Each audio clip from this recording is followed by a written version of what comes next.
se quería parecer. Es un complejo, ¿no? Claro. Claro, la teoría del superhombre ilustrada luego por Nietzsche es en realidad un complejo, ¿no? Un complejo. ¿De qué aspecto tú crees tú de la personalidad aparece este complejo narcisista que él tiene? Definitivamente son carencias, ¿no? Aunque sea un poco cliché, las carencias que tenemos en la edad temprana nos marcan. La gente no lo quiere creer, cree que eso se borra con el tiempo, cree que se olvida. No, es como un fantasma que todo el tiempo va a operar en nuestro comportamiento hasta que no nos hagamos conscientes de eso. Tanto es así que fíjate, el psicólogo conductista Burroughs Skinner escribió un libro que se llama Walden 2. En ese libro Walden 2 dice algo que para mí me parece muy interesante.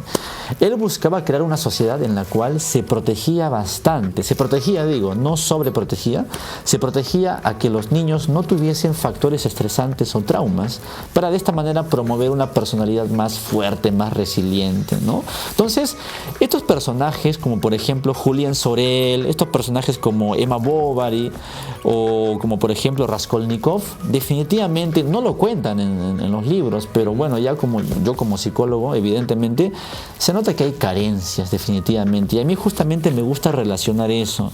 Yo hago análisis de personajes de la literatura, del cine también, para de alguna manera u otra complementar lo que nos promueve la belleza del arte. También puede ser la belleza de analizar o comprender estos perfiles psicológicos tan apasionantes, ¿no? A mí me encanta bastante eso. Y dentro del top 10 del suicidio que postulabas hace un momento, ¿cuáles son las más atractivas a tu parecer? Por ejemplo, bueno, para empezar, para que no parezca peligroso, ¿por qué me interesa el tema del suicidio, ¿no? Y atractiva lo digo de tu carrera, de tu profesión de psicología clínica, ¿no? Claro. No que te gustaría suicidarte de alguna u otra manera. Exacto, ¿no? Pero no me da vergüenza aceptar que en algún momento he tenido tendencias suicidas. Yo creo que es algo muy común, sobre todo cuando uno es adolescente, puede pasar por eso. Felizmente he sobrevivido a esa etapa. Pero el tema del suicidio y de la muerte, yo creo que a todos nos apasiona, porque para empezar es un misterio. La muerte es un misterio porque no sabemos qué es lo que hay más allá. Pero también a veces, cuando sufrimos o padecemos y vemos que la vida se hace insostenible, como que a uno le vienen esos pensamientos o creencias sobre la muerte. Entonces, se ha vuelto un tabú hablar de la muerte, ¿no? Una persona que habla de la muerte, quiere morirse, no ama la vida. Este famoso actor que ha fallecido recientemente, ¿tú crees que ha tenido, bueno, se nota que ha tenido depresión, ¿no? No quiero ser antojadizo al afirmar ciertas cosas, pero... ¿De quién estamos hablando? Hay varios actores. El que sea Diego Berti, el que realmente recientemente ha fallecido. ¿Tú crees que tenía una tendencia, y era deprimido? ¿Tú crees que se ha suicidado Diego Berti? Yo creo que eso es trabajo del psicólogo forense, quien él va a hacer una autopsia psicológica para analizar las situaciones. Para empezar, la situación en la que muere pues es sospechosa, ¿no?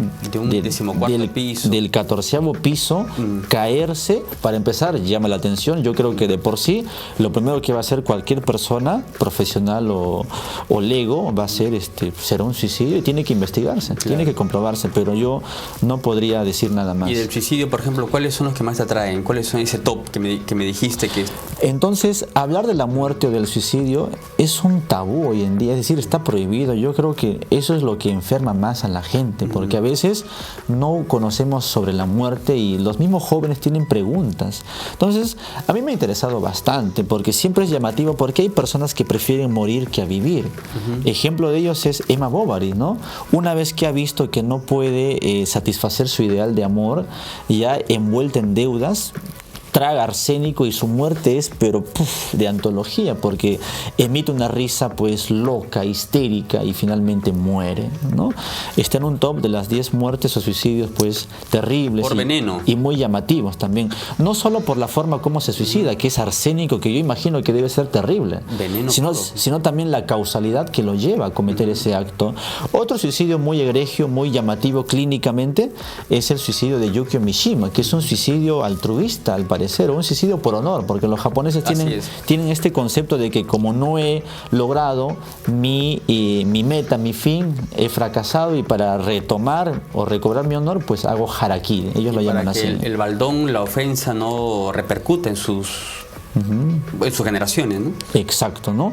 Entonces es muy interesante también las condiciones como muere Mishima. De hecho, él hace una película, escribe un libro que se llama Patriotismo, donde justamente el protagonista muere literalmente como murió Yukio Mishima. Entonces es muy interesante, me atrae bastante a hablar de la muerte, pero siempre con fines terapéuticos, culturales, ¿no? Y bueno, entrando un poco a tu poema, si te animas a leer un cachito de Epitimia. A ver, Epitimia es uno de tus últimos trabajos que has hecho. Sí, es una de las últimas obras que he hecho, lo hemos leído, lo he estrenado en el recital que tuvimos, donde Don Freddy amablemente nos invitó. Es verdad, hemos participado también en este recital, el que generosamente nos ha invitado Freddy Gambetta. En homenaje al gran Basadre. Por ¿no? supuesto, 42 años de fallecimientos, creo que se celebraban. Bueno, vamos con Epitimia, en la voz de Jean Coronel, el autor de este poema. Bien, vamos a leer algunos fragmentos porque es largo. Creo que sí alcanzamos. A ver, dice, Epitimia. Para amar hace falta uno, tal vez dos, pero básicamente es necesario uno. El cero no ama, el cero, aunque hermoso, no es el número del amor. Por supuesto, el 3 también puede amar, y si hay 4 es todo menos amor. Aunque el amor no elige números, sino personas, solemos contar a cuántos amamos. ¿Amamos? Es una palabra tan extraña. No se sabe con certeza si es un verbo. Suele ser un futuro que no cumpliremos, o un pasado remoto que ya no recordamos. Su presente es esquivo como el agua.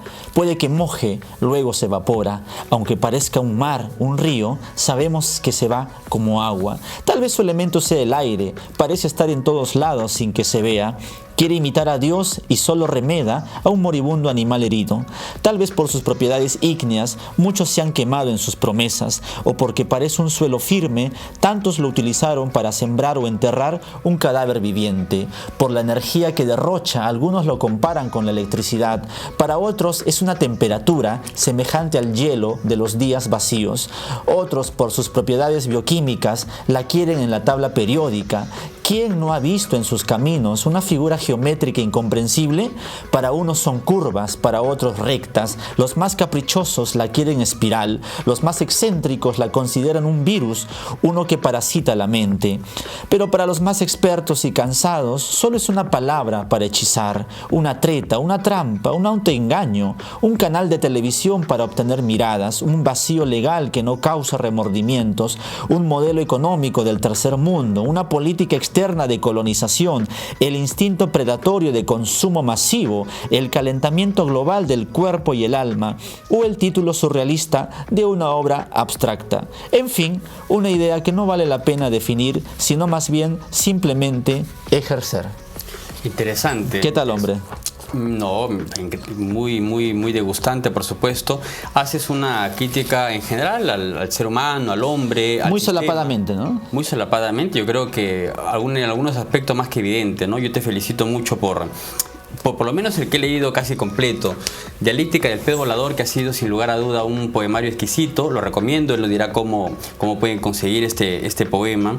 Y no había leído, debo reconocer, a Jean Coronel en esa dimensión, ¿no? Más que por la entrevista, que dije, puede darme la oportunidad de leerlo y de hablar de su obra. Y yo quiero felicitar a este joven, quiero decir. Premio Nobel, dirás.